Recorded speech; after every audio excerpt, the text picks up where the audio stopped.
نحمده ونصلي على رسوله الكريم اما بعد فاعوذ بالله من الشيطان الرجيم بسم الله الرحمن الرحيم رب اشرح لي صدري ويسر لي امري واحلل عقدة من لساني يفقهوا قولي۔ اللہ سبحانہ تعالیٰ نے انسان کو پیدا کیا اور زندگی کے مختلف مراحل سے اسے گزارا۔ پیدائش سے پہلے بھی انسان کی زندگی پر مختلف مرحلے گزرتے ہیں، پھر وہ دنیا میں آتا ہے، دنیا میں بھی انسان کی زندگی مختلف تبدیلیوں سے گزرتی رہتی، اور ہماری زندگی کا ہر دن دوسرے دن سے مختلف ہوتا ہے۔ اور تبدیلی اور چینج ایک ایسی چیز ہے کہ جو انسان کے لیے سب سے مشکل ہوتی ہے، اس کو اڈاپٹ کرنا، اسے ایکسپٹ کرنا۔ لیکن ہم دیکھتے ہیں کہ ہر دن کے اندر تبدیلی آتی ہے، صبح ایک طرح ہوتی ہے، پھر دوپہر کی شکل کچھ اور ہوتی ہے، شام کچھ اور طرح ہوتی ہے، اسی طرح رات کے مختلف حصے بھی تبدیل ہوتے رہتے ہیں، پھر دن تبدیل ہوتے ہیں، پھر ہفتے تبدیل ہوتے ہیں، پھر موسم تبدیل ہوتے ہیں، پھر سال تبدیل ہوتے ہیں، پھر انسان کے اندر تبدیلی آ جاتی ہے، انسان کی سوچیں تبدیل ہوتی رہتی ہیں۔ تو ہم جب سے دنیا میں آئے ہیں ایک کانسٹنٹ چینج کے پروسیس میں ہیں۔ پھر اسی طرح ہمارے حالات جو تبدیل ہوتے ہیں ان میں بھی کبھی ہم اچھے حال میں ہوتے ہیں، کبھی ہم تکلیف دہ حال میں ہوتے ہیں، کبھی ہم خوش ہوتے ہیں، کبھی ہم غمگین ہوتے ہیں، کبھی ہمیں کسی فکر اور خوف کا سامنا ہوتا ہے۔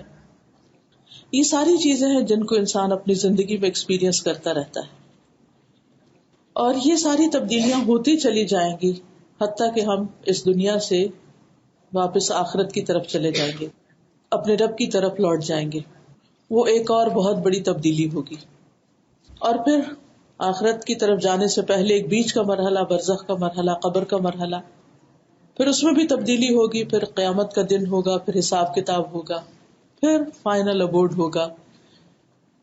اچھا کام کرنے والوں کے لیے جنت ہے، اللہ تعالیٰ کی نافرمانی کرنے والوں یا اس کو ناراض کرنے والوں کے لیے جہنم، دوسرا انجام۔ تو بہرحال ایک مسلمان کی حیثیت سے ہم سب اللہ سبحانہ تعالیٰ سے حسن ظن رکھتے ہیں کہ اللہ ہمیں اچھے انجام اور اچھے مقام سے نوازے گا۔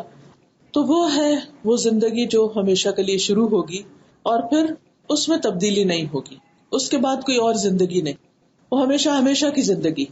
اس تک پہنچنے کے لیے ہمیں لامحالہ مختلف تبدیلیوں سے گزرنا ہے، اور ان تبدیلیوں میں ہمیں اپنے آپ کو اللہ سبحانہ تعالیٰ کی مرضی کے مطابق ڈھالتے چلے جانا ہے۔ سردی ہو یا گرمی ہو، دن لمبے ہوں یا چھوٹے ہوں، اللہ تعالیٰ نے اپنی عبادت اور اطاعت کے لیے جو حکم ہمیں دیا ہے اور جو ہم سے تقاضا کیا ہے، ہمیں اس کو پورا کرنا ہے۔ ہمیں اللہ سبحانہ تعالیٰ نے اپنی عبادت کے لیے پیدا کیا ہے، اپنے نفس کی غلامی کے لیے نہیں، لوگوں کی غلامی کے لیے نہیں، اپنی مرضی اور اپنی خواہش کے مطابق زندگی گزارنے کے لیے نہیں، لوگوں کی مرضی کے مطابق زندگی گزارنے کے لیے نہیں، بلکہ ایک اللہ کی مرضی کے مطابق زندگی گزارنے کے لیے۔ اور جب انسان اپنی زندگی کا یہ مقصد اور یہ گول اچیو کر لیتا ہے اور وہ اس بات پر راضی ہو جاتا ہے کہ نو میٹر حالات کچھ بھی ہوں، مجھے ہر حال میں وہ کرنا ہے جو میرے رب کو پسند ہے، تو ایسے میں باہر کی تبدیلیاں انسان کو بہت زیادہ متاثر نہیں کرتی۔ انسان سردی گرمی سے متاثر ضرور ہوتا ہے، اثر قبول کرتا ہے، اس پر فرق آتا ہے کچھ اس کے مزاج پر، کچھ موڈ پر، لیکن وہ ان سب چیزوں کے ساتھ کوپ کر لیتا ہے، ان سب چیزوں کے ساتھ ڈیل کر لیتا ہے، اور وہ کرتا چلا جاتا ہے جو اس کو زندگی میں کرنا ہوتا ہے۔ قرآن مجید میں اللہ تعالیٰ میں یہ بھی بتاتے ہیں کہ ہم تمہیں مختلف چیزوں سے آزمائیں گے، وَلَنَبْلُوَنَّكُمْ بِشَيْءٍ مِّنَ الْخَوْفِ وَالْجُوعِ وَنَقْصٍ مِّنَ الْأَمْوَالِ وَالْأَنفُسِ وَالثَّمَرَاتِ، کہ ہم ضرور بضرور تمہاری آزمائش کریں گے، خوف سے، بھوک سے، پھلوں اور مال اور جان کی کمی کے ساتھ۔ ایسی صورت میں وبشر الصابرین، صبر کرنے والوں کو خوشخبری دے دو۔ صبر کیا ہے؟ صبر اپنے آپ کو روکنے کا نام۔ کس چیز سے روکنا؟ نیگیٹو ری ایکشن سے روکنا، منفی رویے سے روکنا۔ اور جب انسان اپنے آپ کو منفی رویے سے روک کر اپنے آپ کو اللہ کی اطاعت کے تابع کر لیتا ہے تو وہ غم، وہ تکلیف، وہ پریشانی، وہ بھی انسان کے لیے ایک سکون کا باعث بن جاتی ہے، اور انسان اس حال پر بھی راضی ہو جاتا ہے۔ اور اس طرح باہر جتنی بھی تبدیلیاں آتی رہیں، لیکن انسان کے اپنے اندر ایک خاص قسم کا سکون اور ایک خاص قسم کا ٹھہراؤ اور ایک خاص قسم کا اطمینان ہوتا ہے. یہ اطمینان ایک بہت بڑی دولت ہے. یہ اطمینان، یہ خوشی نہ مال سے خریدی جا سکتی ہے، نہ ہی کسی دنیا کی اور دولت سے، اور نہ کسی سے مانگی جا سکتی ہے، نہ کسی سے ادھاری لی جا سکتی. یہ آپ کے اپنے اندر سے شروع ہوتی ہے.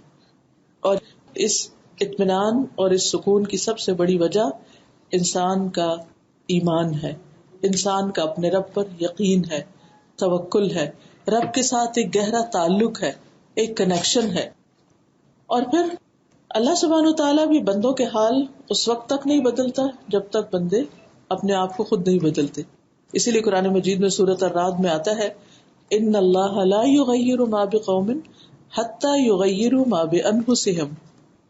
بے شک اللہ کسی قوم کا حال یعنی اچھا حال نہیں بدلتا یہاں تک کہ وہ اسے بدلے جو ان کے دلوں میں. اسی طرح انسان کے اندر کا برا حال بھی اس وقت تک نہیں بدلتا جب تک کہ انسان کے اپنے اندر کوشش نہیں ہوتی، تبدیلی نہیں ہوتی. تو اس سے یہ پتہ یہ چلتا ہے کہ دراصل رسپانسبلٹی تو ہمارے اپنے اوپر آ جاتی ہے کہ ہم کیا کرتے ہیں، ہمیں کیا کرنا ہے، ہمیں کس قسم کی کوشش کرنا ہے. اگر ہماری کوششوں کا رخ اور ڈائریکشن صحیح ہوگا تو اندر کی تبدیلی اور اندر سے جو کچھ اٹھے گا وہ بھی پازیٹیو ہوگا اور وہاں بھی اطمینان ہوگا. اور اگر کوششوں کے ڈائریکشن درست نہیں اور نیت اور ارادہ اور انسان کی مرضی جو ہے اس کی ڈائریکشن درست نہیں تو پھر نتائج اس سے برعکس ہوتے ہیں.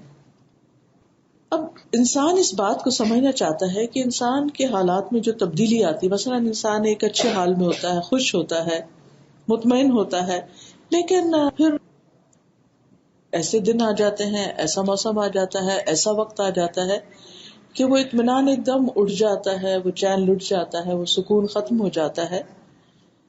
تو اس کی آخر وجہ کیا ہوتی ہے؟ یعنی ماحول میں، حالات میں، باہر میں تبدیلی، لوگوں کے رویے میں تبدیلی، ہمارے مالی حالات میں تبدیلی، یہ سب کچھ ایسا کیوں ہو جاتا ہے؟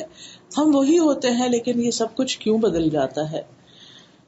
جس کے بارے میں قرآن مجید میں اللہ تعالیٰ فرماتے ہیں، ظہر الفساد فی البر والبحر بما کسبت ایدی الناس لیذیقہم بعد الذی عملوا لعلہم یرجعون.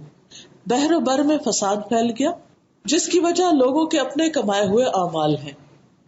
یعنی بیرونی حالات میں خرابی، اس کی بنیادی وجہ انسان کے اپنے ہی اعمال ہوتے ہیں. لیکن بعض اوقات انسان یہ نہیں سمجھ پاتا کہ آخر اس کا وہ کون سا عمل ہے، وہ کون سی چیز ہے کہ جو اس کے لیے اس تبدیلی کا باعث بنا ہے.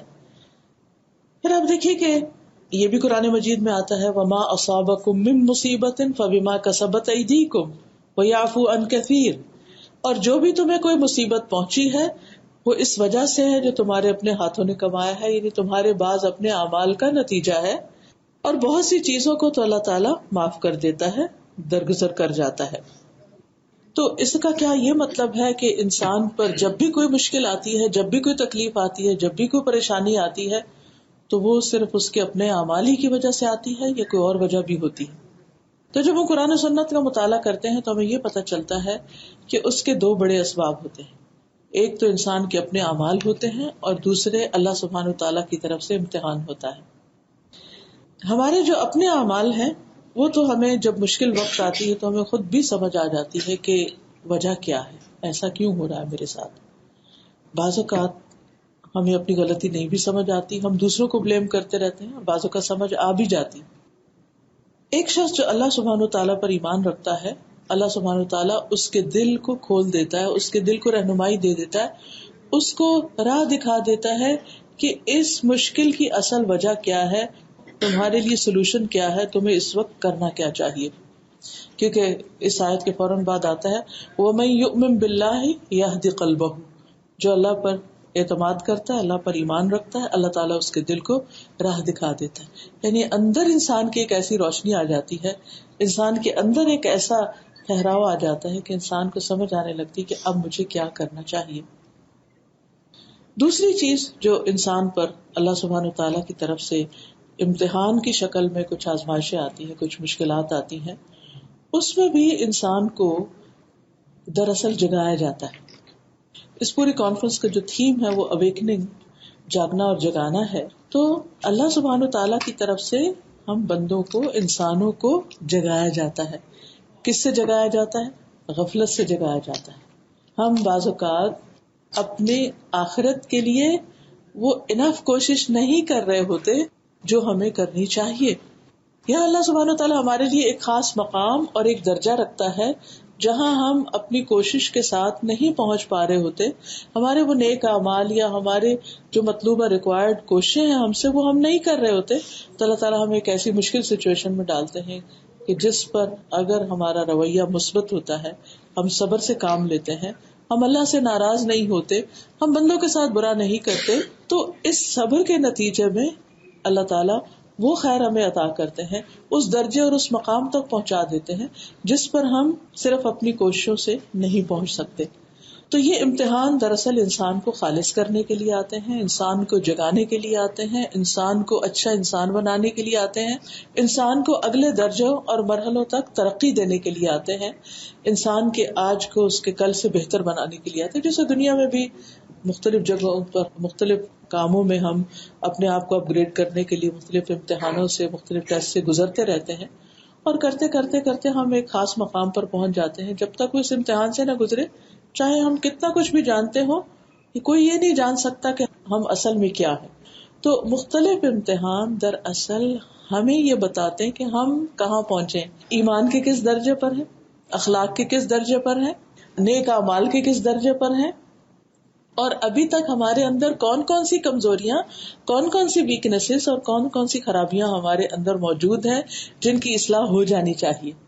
مثلاً بعض اوقات ہم اپنے ذکر میں کمی کر رہے ہوتے ہیں، دعائیں نہیں مانگ رہے ہوتے، نمازوں میں ہمارا پورا دل نہیں لگ رہا ہوتا، تو اللہ سبحانہ تعالیٰ کسی ایسی سچویشن میں ڈال دیتے ہیں کہ جب ہم دن رات دعائیں شروع کر دیتے ہیں، اور ایک ایک دعا جو ہے وہ ایک عبادت ہے. اللہ تعالیٰ کسی ایسی مشکل میں ڈال دیتے ہیں کہ جب ہم اس کو دل لگا کے پکارنے لگتے ہیں، اچھے حالات میں، خوشی میں ہم جب نماز پڑھتے ہیں، دعا کرتے ہیں تو وہ جلدی جلدی کر لیتے ہیں، ہاں بس سب ٹھیک ہے. لیکن جو نماز اور جو عبادت ہم تکلیف کی حالت میں کرتے ہیں اس کی کیفیت ہی بالکل فرق ہوتی ہے. تو یہ امتحان جو ہوتے ہیں یا جو حالات کی تبدیلیاں جو ہمارے لیے ناپسندیدہ ہوتی ہیں، یہ دراصل ہمیں اچھا انسان بنانے کے لیے اور ہمیں جگانے کے لیے ہوتی ہیں، اور ہمیں بہتر سے بہتر کی طرف لے جانے کے لیے ہوتی ہیں. اس لیے کسی بھی ایسی تبدیلی پر انسان کو اللہ تعالیٰ سے ناراض نہیں ہونا چاہیے اور اس سے راضی ہی رہنا چاہیے، کیونکہ اللہ اپنے بندوں پر کبھی بھی ظلم نہیں کرتا.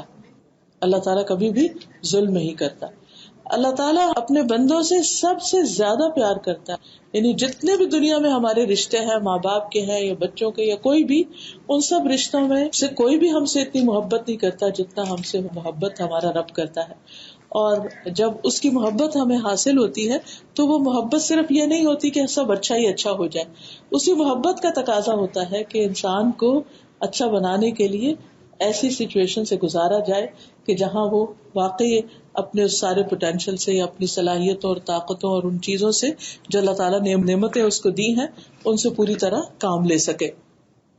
پھر اسی طرح دوسری بات جو تھی وہ یہ کہ بعض اوقات ہمارے اپنی غلطیوں کا نتیجہ بھی ہمارے حالات میں تبدیلی ہو جاتی ہے. مثلاً اگر ایک انسان شکر گزار رہتا ہے تو اللہ تعالیٰ کا وعدہ ہے لئن شکرتم لأزیدنکم، تم شکر کرو گے تو میں تمہیں نعمتیں زیادہ سے زیادہ ضرور دیتا جاؤں گا. لأزیدنکم عربی زبان میں تاکید کا صیغہ ہے اور اس میں یعنی شدت پائی جاتی ہے. وَلَئِن كَفَرْتُمْ، اور اگر تم نے ناشکری کی، ان عذابی لشدید، تو میرا عذاب بھی بڑا سخت ہے. تو اس اعتبار سے بھی نعمتوں میں اگر اضافہ ہو رہا ہے تو وہ بھی حالات کی تبدیلی ہے، اور انسان کا شکر جو ہے وہ اس کو مزید اوپر کی طرف لے جا رہا ہے. اور لیکن ہم انسان ہیں، ہم کمزور ہیں. بعض اوقات جب سب اچھا ہونے لگتا ہے نا تو ہمارا مزاج بھی خراب ہونے لگتا ہے.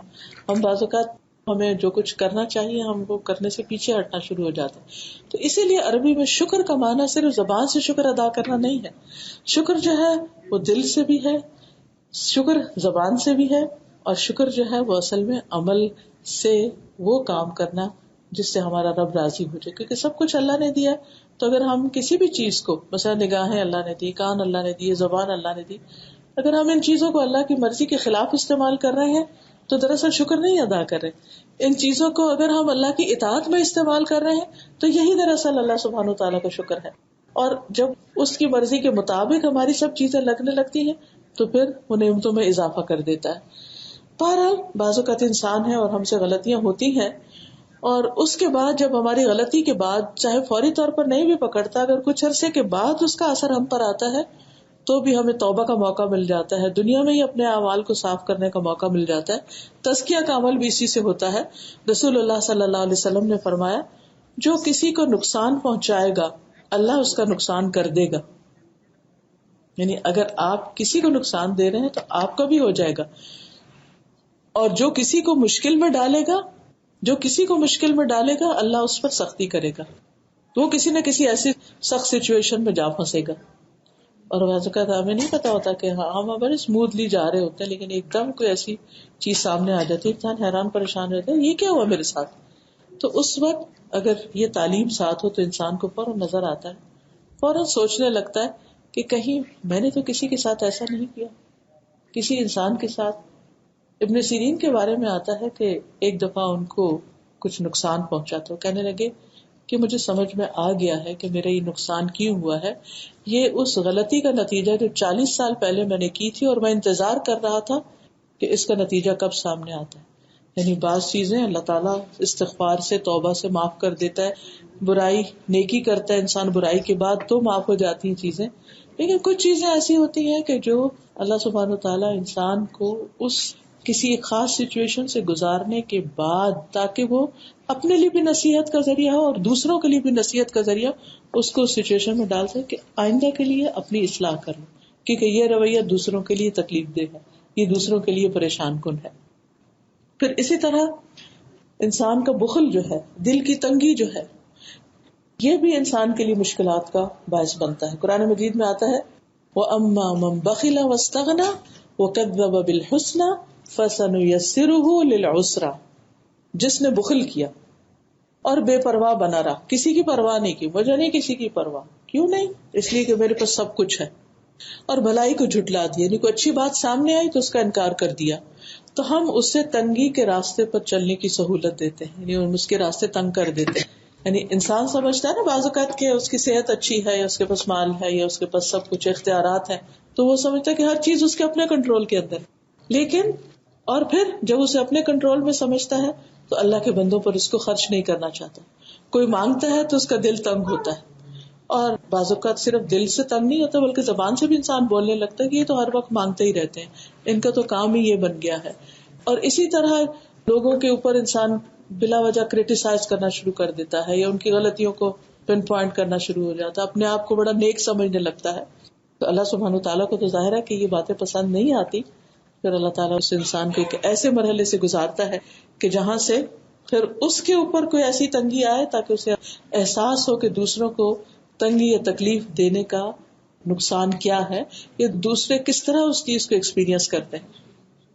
اسی طرح جب انسان کسی کی عزت و آبرو کے پیچھے ہوتا ہے، چاہے سامنے چاہے پیچھے، سامنے کیا ہے دوسروں کو تانے دیتے رہنا، اور پیچھے کیا کسی کی غیبت کرنا، کسی کے بارے میں غلط انفارمیشن دینا، اس کی عزت خراب کرنا، یہ چیزیں بھی انسان کی زندگی میں مشکلات لاتی ہیں۔ ابو برزہ الاسلمی کہتے ہیں رسول اللہ صلی اللہ علیہ وسلم نے فرمایا کہ اے ان لوگوں کی جماعت جو صرف زبان سے ایمان لائے ہو اور ایمان ان کے دلوں میں داخل نہیں ہوا، مسلمانوں کی غیبت مت کیا کرو، مسلمانوں کی غیبت نہ کیا کرو، اور نہ ان کی عزت و آبرو کے درپے رہو، اس لیے کہ جو کسی کی عزت کے درپے ہوتا ہے اللہ تعالیٰ اس کی عزت کے درپے ہو جاتے ہیں، اور اللہ تعالیٰ جس کی عزت کے درپے ہو جائے، یعنی جس کی عزت کے پیچھے پڑ جائے تو اس کو اس کے گھر میں ہی رسوا کر دیتے ہیں، وہ کہیں نہ بھی نکلے وہاں پر ہی وہ شامت اس کے اوپر آ جاتی۔ تو اس سے ہمیں یہ پتہ چلتا ہے کہ کرنے کے کام یہ ہے کہ ہم اگر یہ چاہتے ہیں کہ ہمارے حالات اچھے رہیں تو ہمیں اپنا طرز عمل درست کرنے کی ضرورت ہے۔ بعض اوقات جب کوئی مشکل آتی ہے نا تو ہم بلیم شروع کر دیتے ہیں، دوسروں کو بلیم کرتے، اس کی وجہ سے وہ، اس کی وجہ سے اس کی، ٹھیک ہے وہ بھی ہمارے لیے آزمائش کیوں بن گئے، وہ بھی ہمارے لیے امتحان کیوں بن گئے؟ وہی ایک ہی انسان ہوتا ہے کسی اور کے لیے بڑا ہی پولائٹ، بڑا ہی محبت کرنے والا اور بہت ہی اچھا اس کے ساتھ کرنے والا، اور وہی انسان ہمارے ساتھ ہمیں پوچھ بھی نہیں رہا، ہمارے ساتھ کچھ بھی خیر و بھلائی کا معاملہ نہیں کر رہا۔ ایسا کیوں ہے؟ اللہ سبحانہ وتعالیٰ فرماتے ہیں وَجَعَلْنَا بَعْضَكُمْ لِبَعْضٍ فِتْنَةً أَتَصْبِرُونَ، ہم نے تم میں سے بعض کو بعض کے لیے فتنہ بنا دیا، آزمائش بنا دیا۔ ایک انسان بہت اچھا ہو سکتا ہے لیکن عین اس وقت جب وہ تمہارے سامنے آتا ہے تو اس کی ساری اچھائی غائب ہو جاتی، تو مشکل اس کی نہیں ہے، مشکل ہماری ہے کہ وہ ہمیں سوٹ نہیں کر رہی، وہ ساری سچویشن ہمارے ساتھ اچھا نہیں ہو رہا. تو ایسی صورت میں ہمیں اپنا طرز عمل درست کرنے کی ضرورت ہے، کیونکہ اللہ تعالیٰ کسی کی نعمت کو تبدیل نہیں کرتا جب تک کہ انسان اپنے آپ کو تبدیل نہ کر دے، اچھے معنوں میں بھی اور برے معنوں میں بھی. دوسری چیز تقویٰ. انسان جب اللہ کا تقویٰ اختیار کرتا ہے تو اللہ تعالیٰ اس کے کاموں میں آسانی پیدا کر دیتا ہے. پھر صبر، کیونکہ صبر کرنے والوں کے لیے اللہ تعالیٰ کی رحمتیں آتی ہیں. وبشر الصابرین الذین اذا اصابتهم مصیبۃ قالوا انا للہ وانا الیہ راجعون. یعنی بجائے اس کے کہ شکوے شکایتیں لوگوں سے کرنے کے بجائے اللہ سے مدد مانگنا اور اللہ کی طرف رجوع کر کے صبر کرنا. اور پھر دوسروں کی تکلیفیں دور کرنا. جو انسان دوسروں کی تکلیفیں دور کرنے لگتا ہے اللہ تعالیٰ اس کی تکلیفیں دور کر دیتا ہے. اب آپ دیکھیے کہ بعض اوقات ہمیں پتہ چلتا ہے کوئی شخص بیمار ہے تو کوئی ہم سے مدد مانگ رہا ہوتا ہے تو ہم سوچتے ہیں کہ اچھا اب اس کی ہم کیسے کیا کریں، ہم اس کی کچھ نہ کریں، تھوڑا سا حصہ ڈال دیں اس کی تکلیف دور کرنے کے لیے، تھوڑی سی مدد کر دیں. کسی شخص کو کوئی ذہنی پریشانی ہوگی یا کوئی اور دکھ اور تکلیف پہنچی تو اگر ہم بہت کچھ اس کے لیے نہیں بھی کر سکتے تو ایک اچھا دل ہی رکھے، ایک اچھی دعا ہی کرتے ہیں اس کے لیے. سم ٹائم ہمارے ہاتھ بندھے ہوئے ہوتے ہیں، اتنے بندھے ہوتے ہیں کہ اپنے ماں باپ کے لیے کچھ نہیں کر سکتے. بعضوں کا سب کچھ ہوتے ہوئے ہم کسی کام کے قابل نہیں ہوتے. تو ایسی صورت میں اس شخص کے لیے دعا کر دینا، کسی اور کو سفارش کر دینا تم اس کی جا کے مدد کر دو، کسی کے لیے کوئی اچھا مشورہ دے دینا. اگر اس سے آگے بڑھ کر ہمیں مالی طور پر کسی کی مدد کی گنجائش ہے تو وہ کر دینا، اور اگر اس سے آگے بڑھ کر مال اور جان دونوں لگا کے ہم کسی کی تکلیف دور کر سکتے ہیں تو وہ کر دینا. تو جب انسان کسی کی دنیا کی تکلیف کوئی دور کرتا ہے تو اللہ سبحانہ وتعالیٰ اس کی قیامت کی تکلیف میں بھی دور کرتا ہے. اور جس نے کسی تنگ دست پر دنیا میں آسانی کی، اللہ تعالیٰ اس کی دنیا اور آخرت میں اس کی تنگ دستی کو دور کر دے گا، آسانی کر دے گا. اللہ اس بندے کی مدد میں لگا رہتا ہے جو بندہ اپنے بھائی کی مدد میں لگا رہتا ہے. پھر اسی طرح اللہ تعالیٰ کے آگے گڑ گڑا کے دعائیں کرنا، توبہ استغفار کرنا، راتوں کو اٹھ کے دعا کرنا، نیک اعمال کرنا. تو ایسی صورت میں اللہ سبحانہ وتعالیٰ کی طرف جب انسان رجوع کرتا ہے تو اس کے حالات میں تبدیلی پیدا ہو جاتی ہے. لیکن مشکل یہ ہے کہ ہماری اکثریت کا حال یہ ہے کہ ہم عموماً غفلت کا شکار رہتے ہیں. قرآن مجید میں اللہ تعالیٰ فرماتے ہیں اقترب للناس حسابهم وهم فی غفلۃ معرضون. لوگوں کے حساب کا وقت قریب آ گیا اور وہ غفلت میں منہ موڑے ہوئے ہیں. یعنی ایک حالت آتی ہے، دوسری آتی ہے، ایک تبدیلی آتی ہے، دوسری آتی ہے، ہمیں ہوش ہی نہیں کہ ہمیں کیا کرنا. ہم وہ نہیں کرتے کہ جو ہمیں کرنے کی ضرورت ہوتی ہے. پھر اسی طرح سب سے زیادہ ہمیں جس چیز کی غفلت ہوتی ہے اپنے آپ کو سمجھنے کے بارے میں تو ہے ہی، لیکن اللہ سبحانہ تعالیٰ کی معرفت اس میں ہم بہت غفلت برتتے ہیں. اس کا حق نہیں پہچانتے، اس کو جانتے نہیں، اس پر اس طرح توکل نہیں کرتے، اس طرح اس کو پکارتے نہیں، اس طرح اس سے مدد نہیں مانگتے، اس طرح اس کی عبادت کا حق ادا نہیں کرتے کہ جس طرح ہمیں کرنا چاہیے. یہ بھی دراصل ہمارے دلوں کی غفلت ہوتی ہے. ہم نماز میں تو کھڑے ہو جاتے ہیں لیکن ہمارے دل کا حال ہم سب جانتے ہیں کہ دل پھر غافل ہو جاتے ہیں. ہم قرآن پڑھ رہے ہوتے ہیں لیکن دل پھر کہیں غافل ہو رہا ہوتا ہے. اور پھر ایک اور چیز یہ کہ آخرت کی تیاری کے بارے میں ہم غفلت کا شکار ہوتے ہیں کہ ہمیں اس دن کے لیے کچھ کرنا ہے. دنیا کے لیے ہمارے جتنا وقت گزرتا ہے اس کی بھاگ دوڑ، کام، محنت، اس کے مقابلے میں دیکھیں اگر آخرت کے لیے تو اس میں ٹھیک ہے دنیا ہی میں کام کرتے ہوئے انسان اگر اچھی نیت کرتا ہے تو انسان کی آخرت بھی بہتر ہو جاتی ہے. پھر اسی طرح یہ کہ بعض فرائض کی ادائیگی میں ہماری غفلت ہوتی ہے جس کی وجہ سے ہمارے حالات تبدیل ہو جاتے ہیں. یعنی ہماری جسمانی کیفیت، روحانی کیفیت اور ذہنی کیفیت جو ہے اس میں ایک خاص قسم کی پریشانی آ جاتی ہے. مثلاً آپ دیکھیے فرائض کی غفلت میں نماز سے غفلت، وقت پہ نہ پڑھنا، صبح دیر تک سوتے رہنا. پھر اسی طرح یہ ہے کہ دعائیں پڑھتے وقت پھر غفلت کا شکار ہونا، مانگنا، یعنی صبح شام کے اذکار پڑھ رہے ہیں لیکن بس الفاظ پڑھ رہے ہیں، دل اس میں نہیں ہے.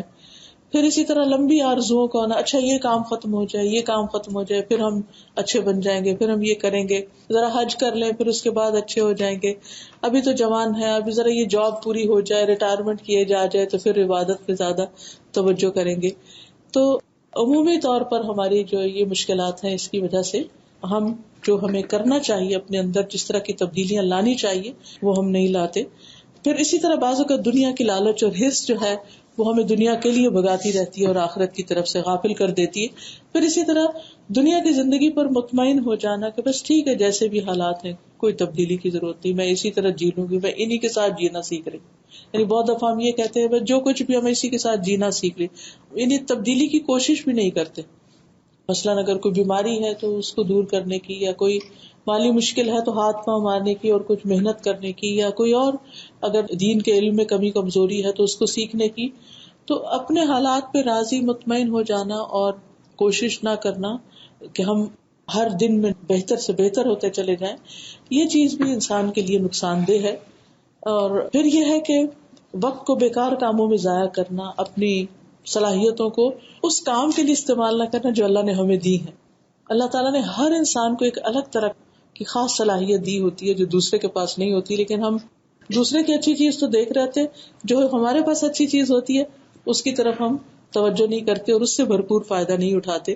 پھر اسی طرح بعض اوقات ہم اپنے خواہشات کی پیروی میں لگے رہتے ہیں, ایک کے بعد ایک آرزو, ایک کے بعد ایک, دل کے اندر کچھ تمنائیں ہوتی ہیں, کچھ چیزیں ہوتی ہیں, صرف وقتی چھوٹی چھوٹی خواہشات اور دنیا کی ضروریات اور انجوائمنٹ کی چیزیں ان کی طرف لگے رہتے ہیں. پھر بعض اوقات ہماری کمپنی جو ہوتی ہے وہ ہمیں کچھ اور زیادہ نہیں بڑا سوچنے دیتی, ہم اسی کے اندر ہی راضی ہو جاتے ہیں جو وہ کر رہے ہیں, جو ہمارا ماحول ہوتا ہے بس صبح سے شام تک دن ویسے ہی گزار دیتے ہیں, اس سے بیونڈ نہیں ہم آگے سوچتے. ہم جسے کہتے ہیں کہ بڑی بات نہیں سوچتے, بہتر چیز نہیں سوچتے, بس جیسے حالات ہیں انہی کے اوپر راضی ہیں. ہمارے اندر اللہ تعالیٰ نے جتنی صلاحیتیں رکھی ان کو ہم میکسیمم استعمال نہیں, میکسیمائز نہیں کرتے, چھوٹی چھوٹی کوششوں پر ہی راضی ہو جاتے ہیں. ہم کہتے ہیں بس میں تو اتنا ہی کر سکتا ہوں, اس سے آگے کچھ نہیں ہو سکتا. پھر اسی طرح یہ ہے کہ ہم اپنی موت کو بھولے رہتے ہیں, جس کی وجہ سے ہم بہت سی مشکلات اور ایسی چیزوں کا شکار ہوتے ہیں کہ جو ہمارے لیے دنیا میں بھی نقصان دہ ہوتی ہیں اور آخرت کے اعتبار سے بھی نقصان دہ ہوتی ہیں. جس شخص کو یہ یاد ہوتا ہے کہ مجھے واپس جانا ہے اور اس سے پہلے مجھے یہ سارے کام سمیٹنے, وہ اپنے وقت کی صحیح پلاننگ کرتا ہے اور پھر صحیح طور پر اپنے کام مکمل بھی کرتا ہے. پھر اسی طرح انسان کے لیے ضروری ہے کہ انسان اگر اپنے آپ کو واقعی تبدیل کرنا چاہتا ہے تو اپنی کمپنی تبدیل کرے, اپنی دنیا میں بھیجے جانے کے مقصد کو یاد رکھے, اور پھر اسی طرح آخرت کو اپنی نگاہوں کے سامنے رکھے. پھر اسی طرح اپنے نفس کے خلاف جانے کی کوشش کرے. یعنی ضروری نہیں کہ ہر وہ کام کرے جو اس کا دل چاہ رہا ہے, نہیں, کرے وہ جو اللہ تعالیٰ چاہتا ہے اور جو واقعی اس کو فائدہ دینے والا. اور سب سے آخری چیز یہ ہے کہ انسان اللہ سبحانہ وتعالیٰ سے دعا کرتا رہے, کیونکہ دعا ایسی چیز ہے کہ جو انسان کو ہر حال میں فائدہ دیتی ہے. بس یہی چند باتیں میں کرنا چاہ رہی تھی. میرے خیال ہے کہ اتنا ہی میسج کافی ہے. اگر اس سلسلے میں آپ کچھ اپنے اندر آپ کچھ ایڈیشن کرنا چاہیں تو موسٹ ویلکم. شاید آپ کچھ سر مجھے دو باتیں یاد آ رہی تھی. ایک تو آپ نے جو یہ بتایا کہ جب بھی ہم پہ کوئی آزمائش آتی ہے تو ہم اپنے آپ کو دیکھیں کہ ہم کس لیول پر ہیں. تو ایک ٹیچر تھے تو انہوں نے ایک دن کلاس میں پوچھا کہ آپ سب وہ وقت یاد کریں جب آپ سب سے زیادہ خوش تھے, اور وہ لوگ ہاتھ کھڑا کریں نا, تو کسی کو کوئی بات یاد نہیں آئی. پھر انہوں نے پوچھا کہ اچھا اب آپ یہ سوچیں کہ کب آپ سب زیادہ ہرٹ ہوئے تھے یا آپ کو دکھ ہوا تھا, تو سب نے ہاتھ کھڑا کیا. تو پھر انہوں نے کہا کہ ایسا کیوں ہے کہ جب میں نے آپ کو کہا کہ خوشی کا وقت یاد کریں تو کسی کو کچھ یاد ہی نہیں آیا, لیکن جب میں نے کہا کہ کب ہرٹ ہوئے تھے اور سیڈنس تھی تو سب کو کچھ نہ کچھ یاد آیا. تو انہوں نے کہا کیونکہ جب بھی کوئی ہم پہ مشکل, پریشانی یا دکھ کا وقت آتا ہے وہ ہمیں کچھ سکھا کے جاتا ہے, اور ایوری ٹائم جب ہم کسی ٹیسٹ سے گزرتے ہیں وی گرو مور. جو انسان ہر وقت خوشیوں میں رہتا ہے اور آسانیوں میں رہتا ہے تو وہ گرو نہیں کرتا, اور چھوٹی سی بات بھی اس کو پینک کر دیتی ہے. لیکن جتنا زیادہ اللہ سبحانہ تعالیٰ ہمیں ان چیزوں کے ذریعے سکھاتے رہتے ہیں اتنا ہماری گروتھ ہوتی رہتی ہے اور ہم بہتر سے بہتر انسان بنتے جاتے ہیں. اور اسی طرح جیسے ایک مجھے بات بہت جو اچھی لگی استاذہ نے بتائی کہ اللہ تعالیٰ نے ہمیں اس دنیا میں ایک موقع دیا ہے کہ اپنے آپ کو چینج کر کے اس دنیا کے لیے تیار کریں جہاں پہ کبھی چینج نہیں ہوں گے. تو مجھے کہانی بھی یاد آ رہی تھی کہ مثلا ایک آدمی تھا نا, تو کافی شاپ میں گیا تو 60 ایئرز اولڈ آدمی تھا وہ, تو اس سے لڑکے آئے کچھ, اس نے کہا کہ you look like an wise man, تو کوئی ہمیں ایڈوائز کرو. تو اس نے کہا کہ میں مشنری ہوں اینڈ میں نے بہت جگہوں پہ جا کے تو پریچ کرتا تھا, تو when I was 20 تو میں اللہ سے دعا کرتا تھا give me courage to change the world. تو اس نے کہا کہ میں 20 years مختلف ملکوں میں گیا, میں نے تبلیغ کی, لیکن I couldn't change anyone. پھر وہ کہتے ہیں میں 40 سال کا ہو گیا, میں واپس آ گیا, میں نے اپنی وائف کو دیکھا, بچوں کو, فیملی کو, بردرز اینڈ سسٹرز, اور ہر ایک میں امپرفیکشنز تھی. پھر میں نے اللہ سے دعا کی God give me courage to change my family. کہتے 20 years تک I tried, I couldn't change anyone in my family. Then now I'm 60 and I realized, and now I make dua to Allah that oh Allah give me courage to change myself. تو اس لیے اگر ہم اپنی آخرت کی زندگی خوبصورت بنانا چاہتے تو دوسروں کو فکس کرنے کے بجائے ہمیں اپنے آپ کو فکس کرنے کی ضرورت ہے. کیونکہ بعض دفعہ وہی آپ نے وہ مثال بھی سنی ہوگی نا کہ جب ہم کسی سے ایک انگلی سے اشارہ کرتے ہیں تو 3 ہماری طرف ہوتی ہیں. تو یہیں پہ انشاءاللہ مجھے تو یہ جیسے میں سوچی تھی کہ میرا یہ ٹیک ہوم گول ہے آج کے لیکچر سے کہ میری جو دنیا کی زندگی کی چینجز ہیں, میں اگر آخرت کی زندگی میں وہ پرفیکشن چاہتی ہوں جو مجھے چاہیے تو مجھے دنیا میں وہ چینجز اپنے اندر لے کر آنی انشاءاللہ. اور جو چینجز ادھر ادھر آ رہی ہیں ان سے بہت زیادہ انفلوئنس نہیں ہونا, کہ اپنے اندر اسٹیبلٹی لانی. اگر ہم اندر سے اسٹرانگ ہوں گے تو باہر کچھ بھی ہوتا رہے اطمینان رہے گا, اور یہی اطمینان آگے ٹرانسفر ہوگا قبر میں بھی اور حشر میں بھی اور جنت میں بھی. اور جس لیول کا آپ لے کر جائیں گے وہی ہمیشہ کے لیے ساتھ رہے گا. وآخر دعوانا الحمدللہ. سبحانک اللہم وبحمدک اشہد ان لا الہ الا انت استغفرک واتوب الیک. السلام علیکم ورحمۃ اللہ وبرکاتہ.